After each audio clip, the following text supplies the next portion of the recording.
কিছু মানুষ আমাদের জীবনে খুব আপন হয়ে আসে। এতটাই আপন হয়ে আসে আমরা তাদেরকে আমাদের আপন মানুষ ভাবতে শুরু করি। কিন্তু কিছু সময় পর আপনি খেয়াল করে দেখবেন যে তারা শুধুমাত্র নিজেদের প্রয়োজনের সময় আপনাকে তার পাশে ডাকে। কিন্তু আপনি যখন বিপদে পড়েন, কোনো সমস্যায় পড়েন, তারা খুব ব্যস্ত থাকে।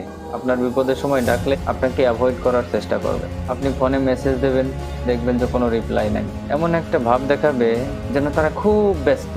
আপনার কষ্টের গল্প শোনার আসলে তাদের টাইম নেই। আর সবচেয়ে বড় ভুল আমরা তখনই করি যখন আমরা ওই মানুষদেরকে সত্যি সত্যি ভাবতে শুরু করি যে না, হয়তো সে কোনো কারণে ব্যস্ত আছে, না হলে সে আমাকে অবশ্যই সময়টা দিত। কিন্তু একটা কথা মনে রাখবেন, একবার দুবার মানুষ ব্যস্ত থাকতে পারে, আর প্রতিবারই যদি সে ব্যস্ততার অজুহাত দিয়ে আপনাকে এড়িয়ে যেতে চায়, তাহলে বুঝবেন সে আপনাকে শুধুমাত্র প্রয়োজনে ব্যবহার করে। আপনি শুধুমাত্র তার প্রয়োজনের একটা হাতিয়ার মাত্র। তার কাছে আপনি গুরুত্বপূর্ণ কেউ নয়, শুধুমাত্র নিজের সুবিধায় ব্যবহার করার জন্য আপনাকে ডাকে। তাই মানুষের কথাই নয়, তার ধারাবাহিক ব্যবহারে তাকে বিশ্বাস করুন। কারণ তুমি আমার খুব আপন, এই কথাটা সবাই বলতে পারে, কিন্তু আপনার খারাপ সময়ে পাশে দাঁড়াবে সেটা সবাই পারে না। যে সম্পর্কের দরজা শুধুমাত্র তার প্রয়োজনের সময় খোলে, সেই দরজায় সারা জীবন দাঁড়িয়ে থাকার কোনো প্রয়োজন নেই। কখনো কখনো মানুষকে ঘৃণা না করেও তার থেকে দূরে থাকা যায়, কারণ নিজের শান্তিকে বেছে নেওয়াটা কোনো